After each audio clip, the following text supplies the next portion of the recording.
South आफ्रिकेला येण्याची प्रत्येकाला वेगवेगळी आकर्षणं असतात. कोणाला सँटन मॉलची भूल पडते तर कोणाला सोन्याच्या खाणीची. मला 3 गोष्टींची भूल आहे.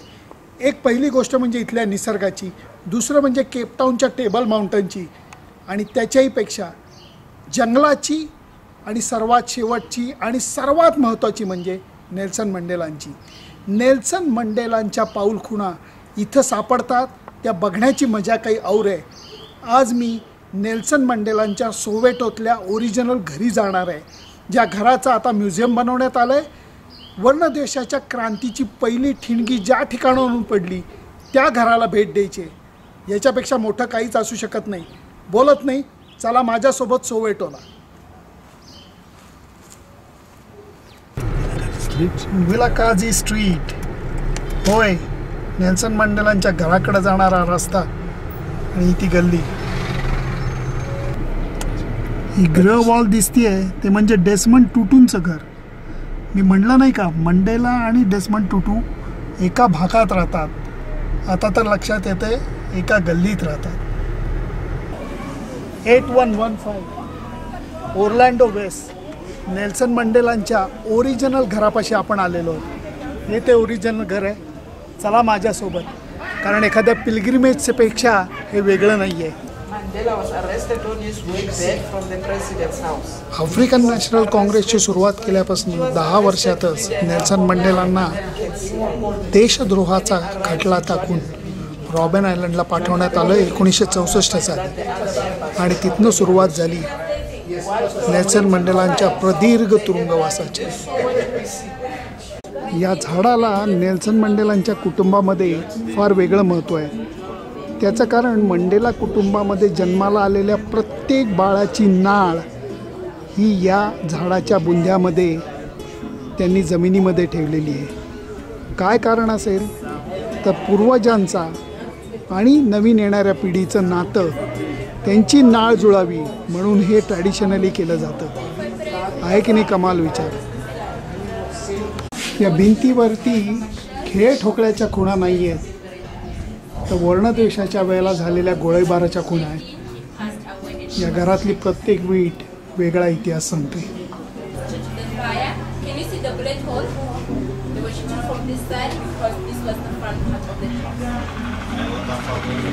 एखाद्या मंदिरात जाताना खरोखर घंटा वाजवून त्याच्या उंबऱ्याचा नमस्कार करून आत जावं, ही भावना माझ्या मनात येते. ही गोष्ट वेगळी नाही आहे, मंदिरापेक्षा वेगळी नाही आहे. मंडेलांच्या घरात आल्यानंतर प्रत्येक गोष्टच बघण्यासारखी असते.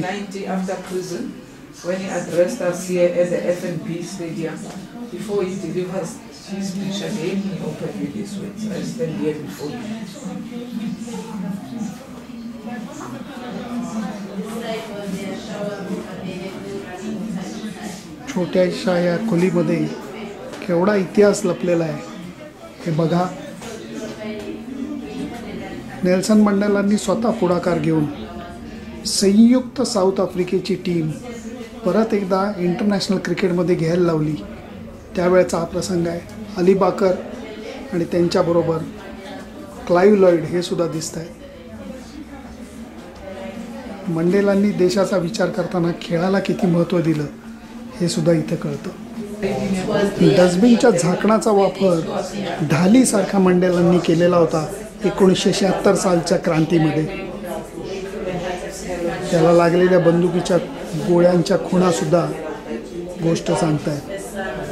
These are original. Mandela wore them for 6 months in Algeria, 1961. He got the boxing belt from American boxer Sugar Ray Leonard. Because Mandela was a boxer himself before he went to prison. Nelson मंडेलांनी तुरुंगातनं स्वहस्ताक्षरात लिहिलेली पत्र इथं बघायला मिळतात. 13 February 1990 सोवेटोच्या ह्याच भागामध्ये नेल्सन मंडेलांनी तुरुंगवासातून सुटका झाल्यानंतर घेतलेल्या पहिल्या सभेची दृश्य इथं आपल्याला भारावून टाकतात. नेल्सन मंडेलांच्या या जुन्या घराला मी 2006 साली आलो होतो. तेव्हा याचं स्वरूप खूप साधंसुद्धा होतं. आता त्याचं सुरेख म्युझियम झालं आहे. अजून एक आनंद म्हणजे या म्युझियमला माझ्या मित्रासोबत येता आलं. अजिंक्य, काय भावना आहेत? तू इतक्या जगातल्या गोष्टी पाहिल्यास परंतु इथे येण्याची काय भावना आहे? भावना खूप स्पेशल वाटतं इथे आल्यावर, बिकॉज जे काही मी ऐकलं होतं आणि आज इथे येऊन जे मला बघायला मिळालं, मेन म्हणजे त्यांचा जो इगो आहे तो इगो सर्व बाजूला ठेवून देशासाठी त्यांनी किती केलं आणि किती लोकांसाठी त्यांनी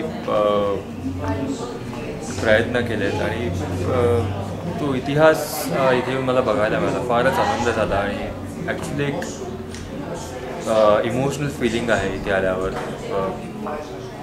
मी ॲक्च्युली डिस्क्राईब नाही करू शकत, बट जेव्हा साऊथ आफ्रिकेत आलो डिसाईड एकच गोष्ट केली होती की जेव्हा जोहान्सबर्गमध्ये असेल तेव्हा मी इथे येऊन ते भेट देईन. अजिंक्य, छोटीशी टूर करून घरी गेलं तरी आपल्याला केवढं बरं वाटतं. नेल्सन मंडेलांनी 27 वर्ष तुरुंगवास भोगला आहे आणि त्याच्यानंतर तुरुंगवास जेव्हा संपला 13 फेब्रुवारी 1990ला, तेव्हा ते या घरात आले, ते सुद्धा फक्त 11 दिवस, आणि परत वर्णद्वेष संपवायच्या शेवटच्या टप्प्याकडे गेले. काय हा सगळा इतिहास तुला वाटतो? इतिहास मी जसं म्हणालो 27 वर्ष तुरुंगात होतं आणि त्यानंतर जेव्हा ते बाहेर आले, पहिली गोष्ट त्यांनी केली, जो इगो आहे तो त्यांनी तिथेच ठेवला आणि नेहमी त्यांचं होतं की मला लोकांसाठी झगडायचं आहे, लोकांसाठी किती मी चांगलं करू शकतो आणि ते त्यांनी करून दाखवलं त्यांच्या देशासाठी. आणि आज इथे आल्यावर ॲक्च्युली बघायला मिळालं, जेव्हा तुरुंगानंतर बाहेर आले 11 दिवस ह्या घरात होते, त्याचं घर इथे येऊन बघायला मिळालं. म्हणजे खूपच बरं वाटलं. अतिशय माझ्या मते माझ्यासाठी हा सर्वात मोठा दिवस आहे, जे आज इथे येऊन मला इतिहास बघायला मिळाला आणि एस्पेशली त्यांनी त्यांच्या देशासाठी जे काही केलं आहे ते ऐकायला मिळालं. नेल्सन मंडेलांच्या या ओरिजिनल घराला येण्याची सफर खरोखर सुरेख झालेली आहे. सुनंदन लेले, झी 24 तास, जोहान्सबर्ग, सोवेटो.